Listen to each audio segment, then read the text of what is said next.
This is not a tale of impressive deeds. It is rather a story of people foolishly following their intuition. That nagging suspicion that there is more out there than the monotonous life of security and conformity, something far more satisfying than the obsession with the material wealth. It's about an ambition to live deliberately, about that unyielding force that propels us to put on hold our so-called reality and plunge into the great unknown. It's about a belief that the very basic core of man's living spirit is his passion for adventure, that the joy of life comes from our encounters with new experiences, and that there is no greater joy than to have an endlessly changing horizons, for each day to have a new and different sun. It's about expanding our minds and trying to find a common string in all of humanity. And it's about one hell of an adventure. Ready, steady, go! Lyrical style in my flow, yo! Yo, ready! Ready! Lyrical style in my flow, yo! Ready, steady, go!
And so it was, on September 30th, 2010, I was Africa bound.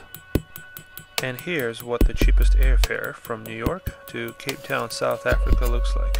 From New York, I head in the opposite direction to the chilly Iceland. I then correct my course and begin flying south, first to London, UK, and then to Istanbul, Turkey, and finally from there to the southern tip of the African continent.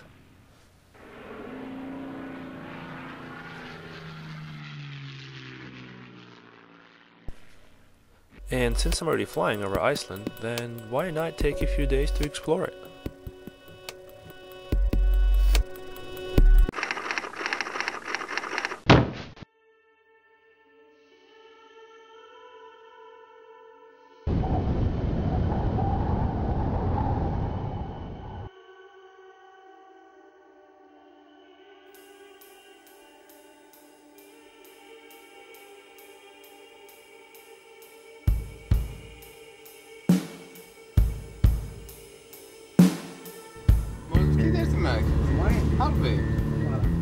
This is my good friend Adam. Adam will travel with me to Iceland. He speaks Arabic, a very impressive skill, but useless in the land of the Vikings.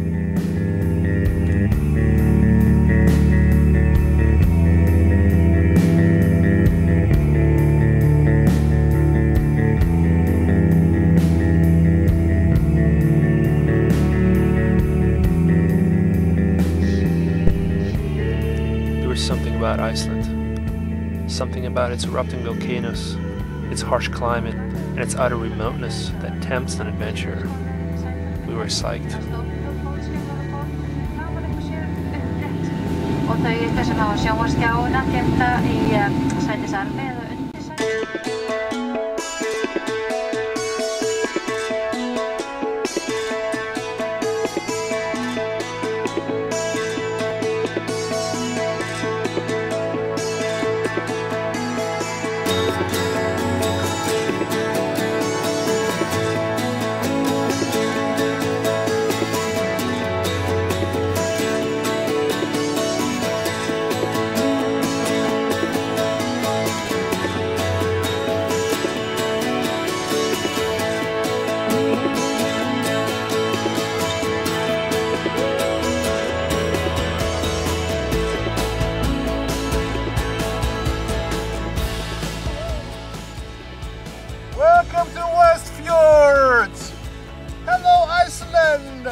Iceland.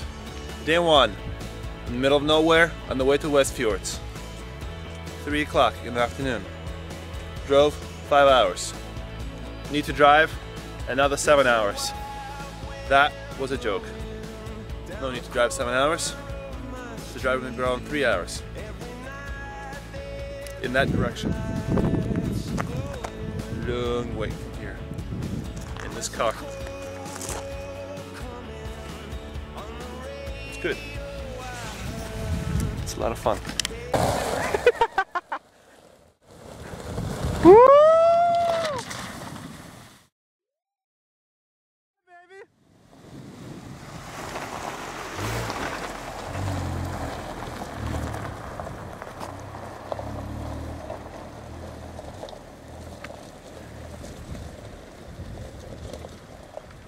Update from the field. We are now entering West Fjords. In 2.5 hours we will be in West Fjords. In 7 hours we will still be in West Fjords. But it's okay, because it's an awesome place. I love it here. Beautiful, beautiful. Nobody on the roads but us. Blue ocean, mountains, and lots of sheep. Lots and lots of sheep.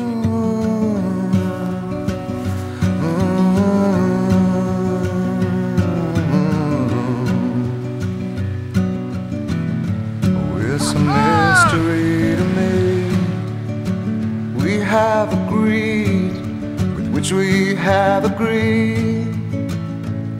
And you think you have to want more than you need. Until you have it all, you won't be free. Society, you're a crazy breed. I hope you're not lonely without me.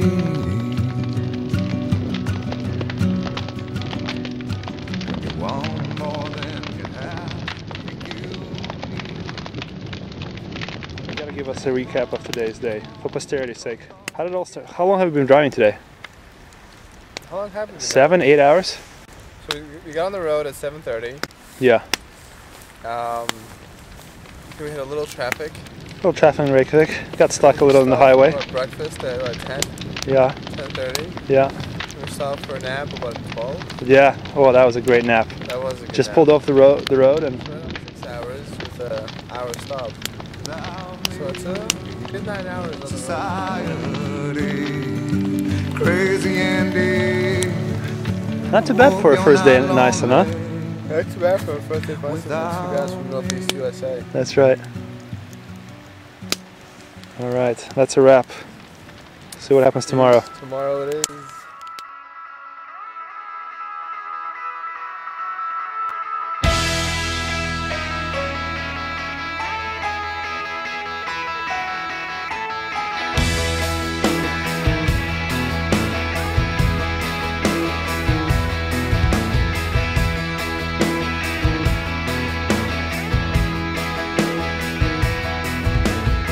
I got a notion to say what doesn't feel right. Got the answer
Iceland.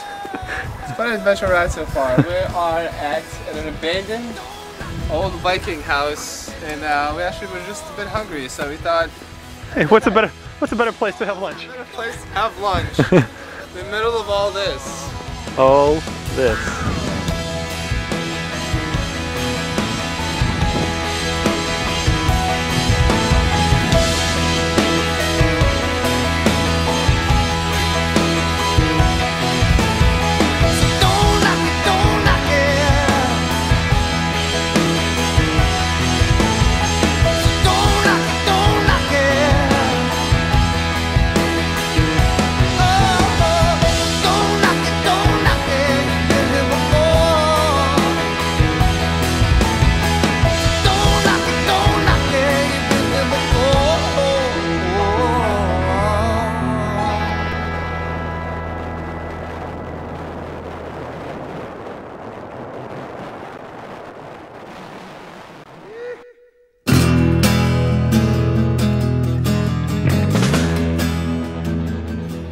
From Reykjavik, we meandered our way through breathtaking landscapes to the town of Iceland at the very tip of Westfjords region.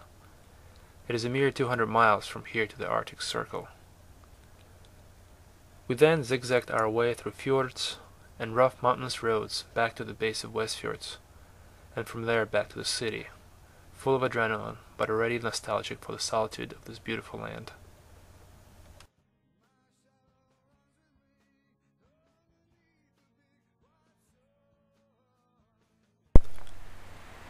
We covered but a tiny part of this magnificent island, but we have certainly gained an appreciation for its rugged, unspoiled beauty, and after crowded Manhattan we relish its tranquility and remoteness. But it was time to bid farewell to this fascinating place. I was excited to head east to explore Turkey, and Anna was going back to New York.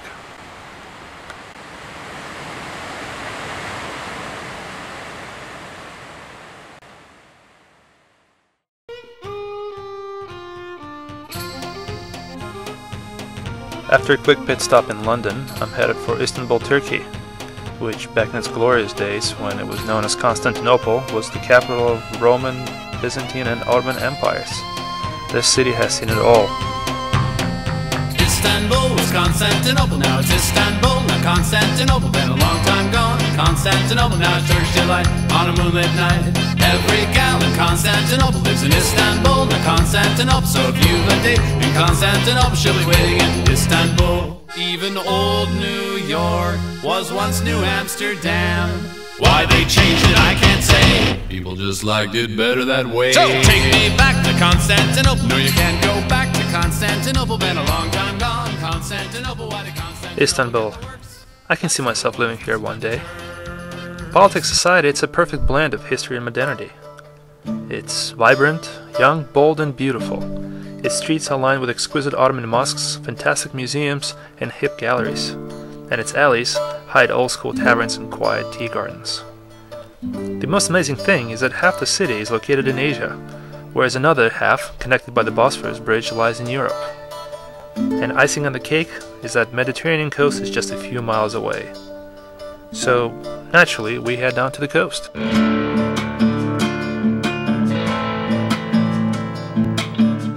Ah yes, the brave men who are also partaking in this mad enterprise. Michael Viglianco, my fellow American and a native of North Carolina. Mike quit his job and has been wandering around Europe ever since. He speaks the language of engines and other things mechanical. Meet Darren Doyle. He hails from the green pastures of the Republic of Ireland. Darren is wisely using the severance package from his job to travel the world. He drinks Coke, takes a lot of pictures, and can speak Gaelic. This is Carla. Carla is from Peru. Unfortunately, she's not going to Africa because she's in love with Turkey.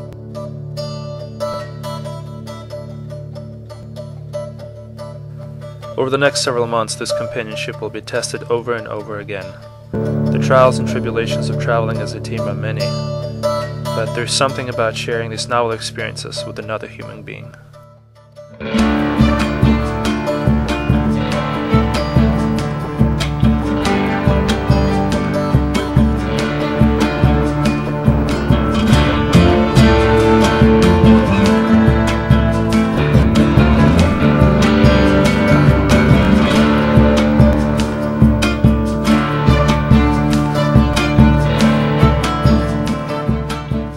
In my travel journal, day 14 reads as following. I feel the adventure spirit slowly intoxicating me. I can tell by that constant smirk on my face, by that feeling of wanting to burst out with laughter. I remember this feeling, this sensation of feeling truly alive, gone are trepidations and insecurities, and I am once again truly living. Here we are in a small Mediterranean town in Turkey, watching US play Turkey in FIBA Championship. Unfortunately, I think Turkey is going to lose due to the US, but I'm happy for Turkey as well. They did a great job. And here we are. The US is celebrating, and they are. Are you upset that Turkey is losing? Yeah. But are you happy for US? No.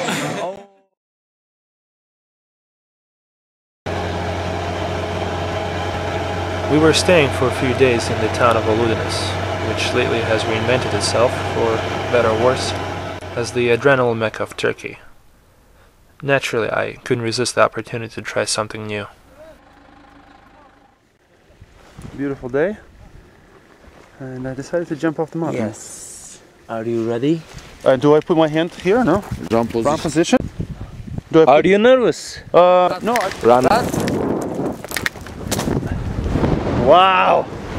Wow! Woo! Wow! That is amazing.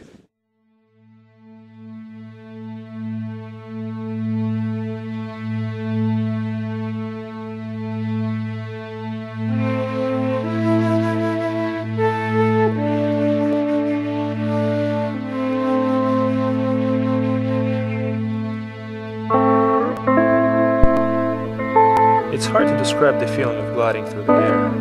I suppose it's as close as we can come to flying like a bird. It's quiet up there. You're one with the environment. The views are breathtaking. And it's a hell of an adrenaline rush. Yeah, why not? Whoa! Hello! Whoa! Whoa, whoa, whoa, whoa, whoa, whoa! Okay. Whoa! Okay, that's good. That's good. I like it. Thank you very much. Thank you. That's good. Oh, that's a little scary.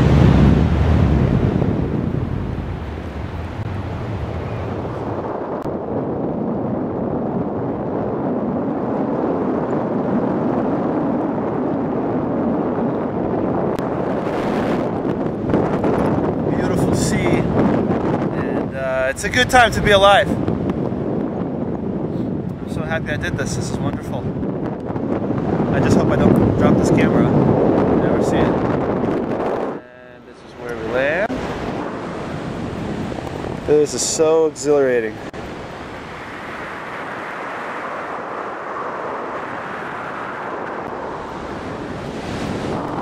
We're landing now. Woo! Whee! Yes. Stand up. Oh, yes. Woo, no problem. Very good.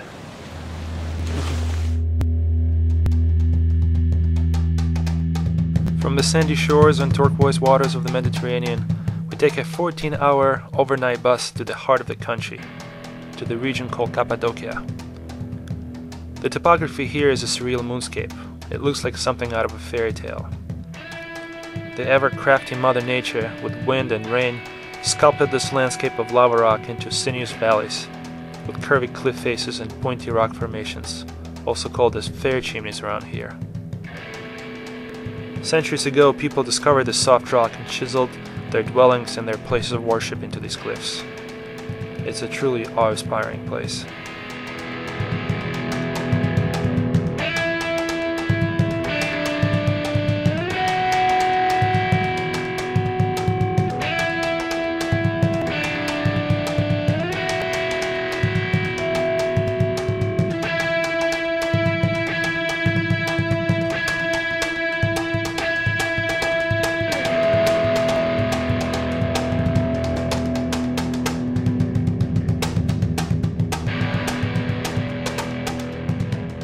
These landscapes are very photogenic and are a photographer's dream, even for an amateur like myself. The colors, shades, patterns, and textures provide for very, very exciting material.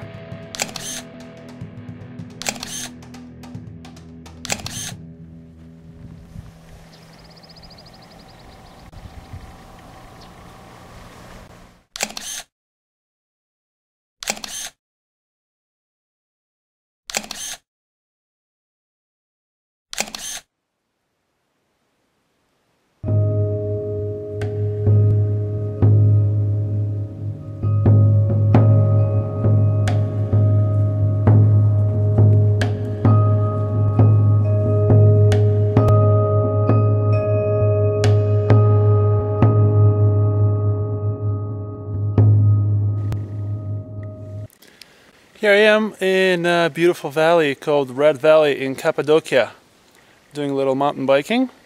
It's absolutely gorgeous outside. It's really hot, but the setting is absolutely incredible.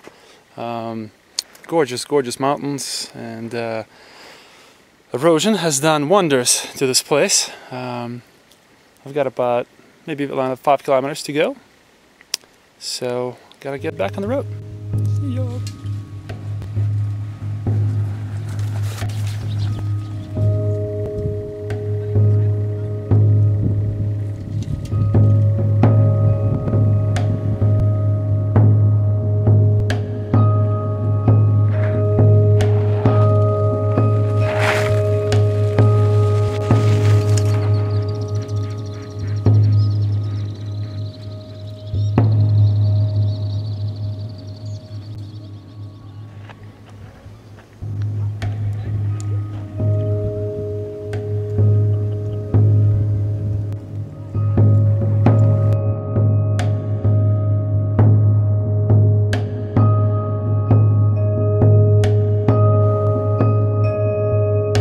Turkey is a pretty magical place.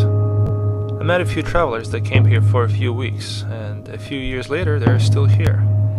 And I can totally see why. This country has a lot to offer. Great cities, pristine beaches, and mouth-watering food. There's so much to explore here. The history, the culture, the people. 2 weeks and we barely scratched the surface. But it's time to move on. The main adventure hasn't even begun. I think Shakira's got it right. Time for Africa. I'm well on my journey, biggie, biggie, mama, one A to Z. Party, so on my journey, biggie, biggie, mama, from east to west. Party, waka, waka, my waka, waka, my Tango, since summer, Zimbabwe, cause this is Africa.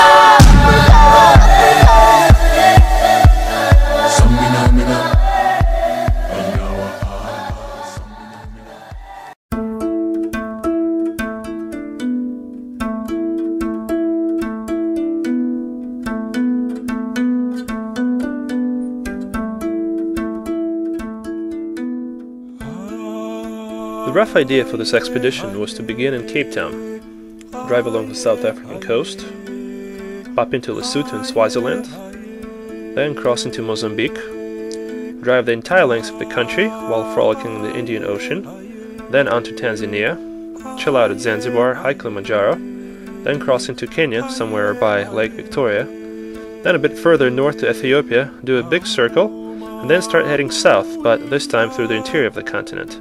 Back to Kenya, then Uganda, Rwanda, then along Lake Tanganyika in western Tanzania, cross into Malawi, hang out on the lake, then to Zambia, not to miss Victoria Falls, then maybe Zimbabwe, depending on the political situation there. And from there head to Botswana, then Namibia, and eventually ending up back in Cape Town approximately 300 days later. What can possibly go wrong with that?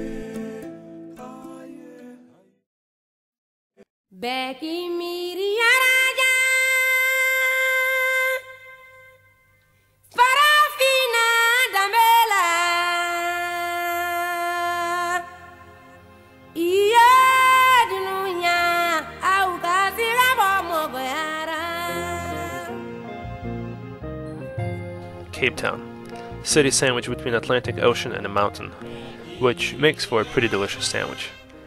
We didn't have much time to explore the city, since we had a ton of last-minute preparations to do, but I promised myself that if I successfully complete this journey, I would treat myself with a few weeks in Cape Town.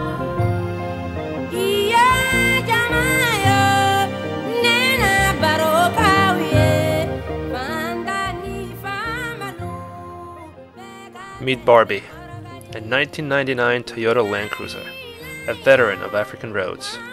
I took her over from a couple of guys that drove her all the way from London to Cape Town, and I was about to double that mileage. But first we had to pick up a few things. Actually, a lot of things.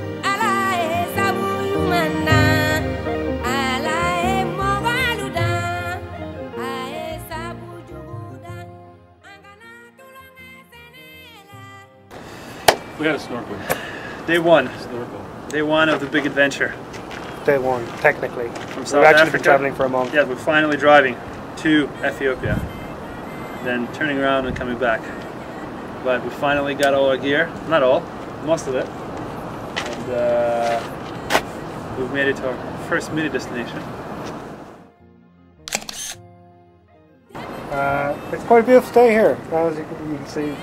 This is our final destination.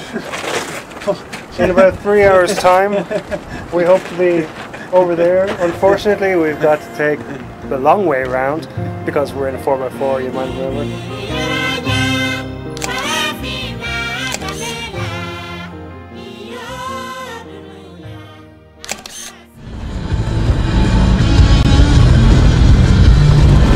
Michael, I'm scared. I have full trust in Darren to drive at the moment. Thank you, Mikey. I still wish I was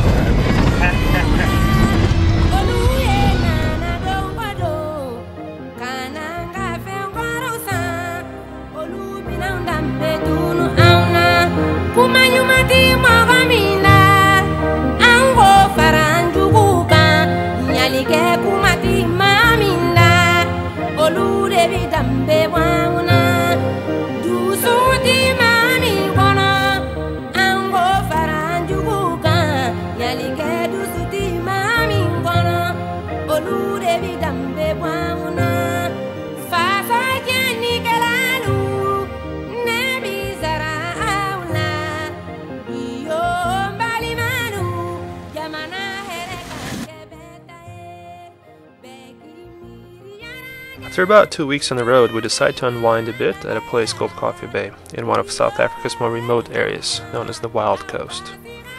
The trip is going well so far. We're getting used to sleeping in our tents and cooking on fires. Barbie's purring along nicely. South Africa is a country of unparalleled beauty and diversity, although it is difficult to remain oblivious to the fact that racial inequality still persists here. 2 decades after the end of apartheid, the economical situation for the majority of black and colored South Africans is still pretty bleak. I try to focus on more positive things on this trip though.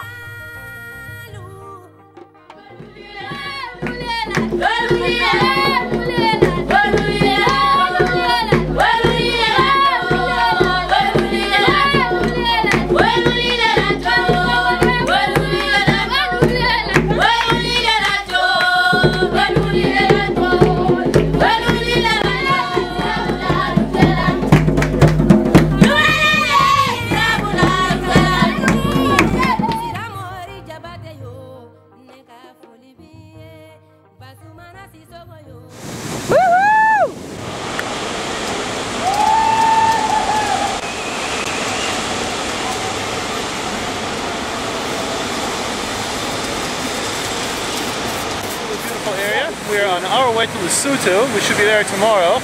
We've been on the road for 20 days, as I said. It's been a spectacular ride so far. South Africa is absolutely beautiful country. We've enjoyed ourselves thoroughly. Michael is now hiking somewhere on that side. This is what our first couple of weeks looked like. From Cape Town we headed to Cape of Good Hope, and then to Cape Agulhas, the southernmost point on the continent and officially the meeting point of Atlantic and Indian Oceans. We then drove along the beautiful coastal road known as the Garden Route, stopping occasionally to check out penguins, spot whales and seals. Then we hung out at Jeffreys Bay, a world-famous surfing spot, then on to Port Elizabeth, Addo National Park, Grahamstown, and then to the pristine beaches of the Wild Coast, right before heading north to our first border crossing into Lesotho.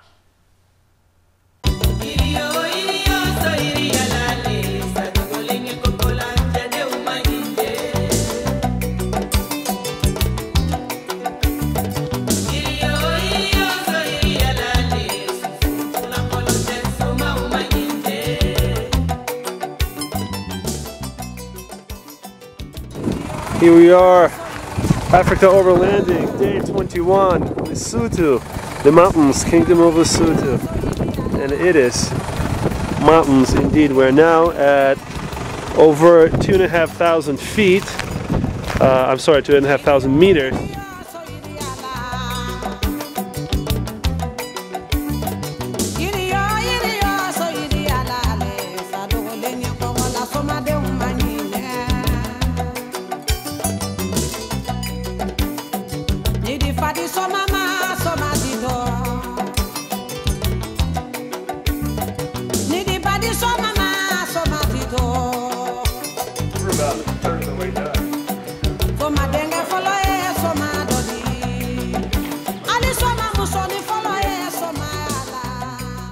During the dry season, what were once vast gushing rivers are now just trickling streams. This curvy river gorge, polished by years of erosion, made for a unique hiking place.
Lesotho is called Africa's Kingdom in the Sky, and for good reason. It is the only country in the world that lies entirely above 1,000 meters. Water is Lesotho's major resource, and huge quantities are exported to thirsty farmers of South Africa. And thanks to all the hydropower, the small country is self-sufficient in the production of electricity, although sadly a huge portion of its population does not have access to electricity.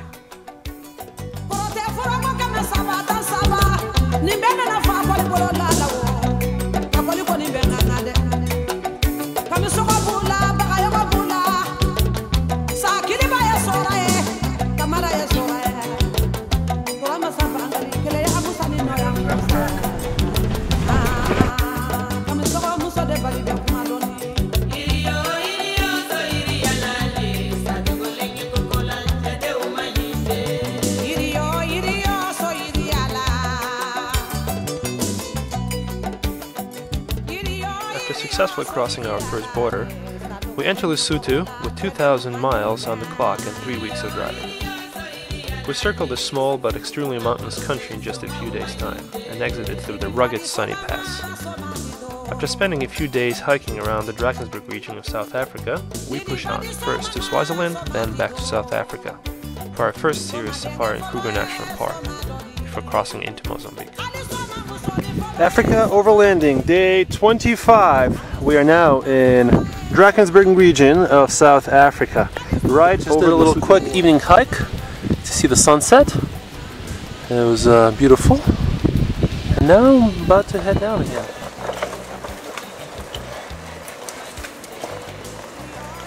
Kids, don't try this at home. You will see large overhanging rock slab on the right. On the right. If you see a cairn which is fallen down, please rebuild it. Get it straight across. Mommy!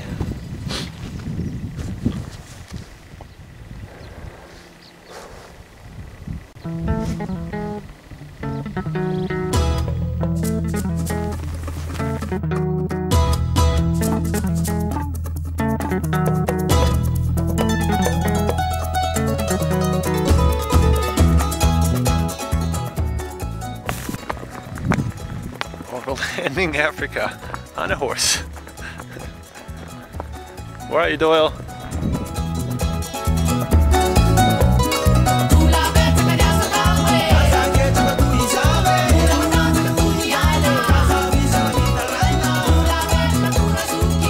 Swaziland Adventures, day 28.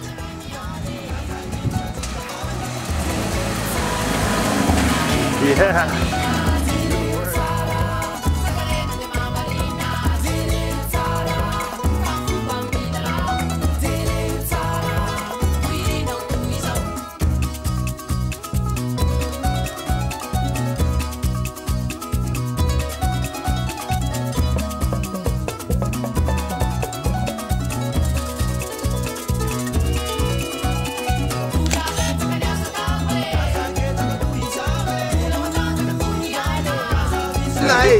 Here we are, day 30 of the overlanding adventure.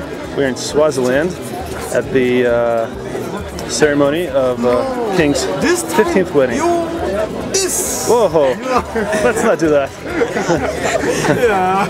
What's your name? My name is Shangarai. Shangarai. Nice. Nice.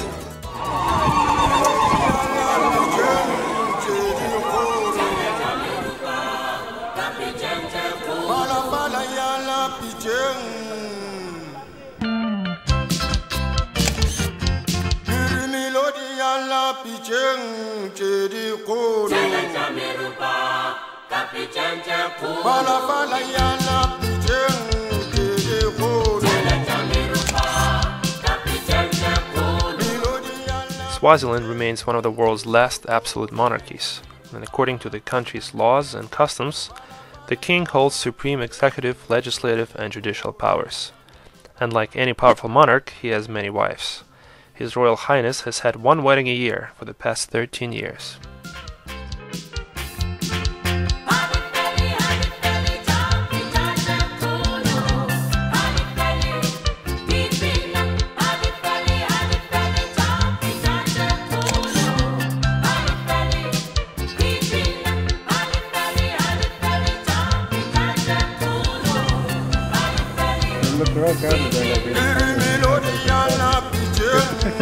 So you don't take away its soul.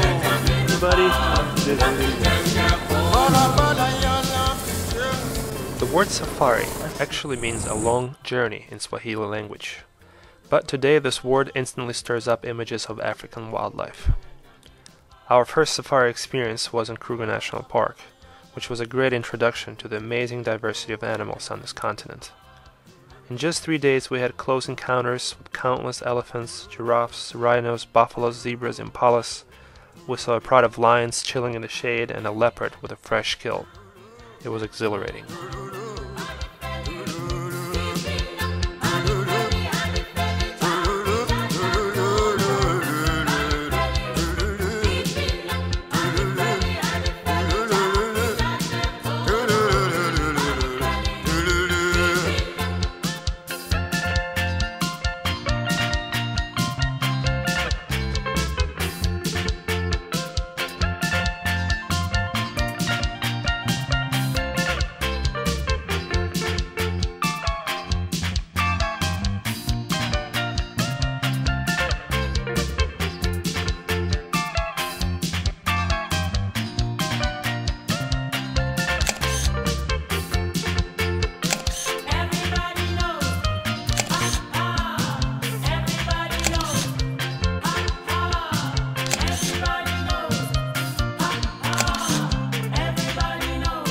Got a hyena.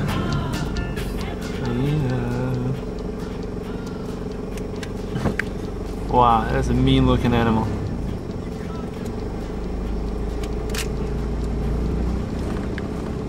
Oh my god. What? It was...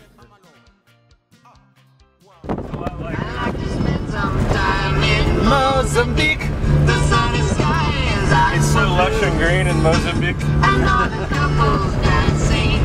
Over landing day 33, we're entering Mozambique.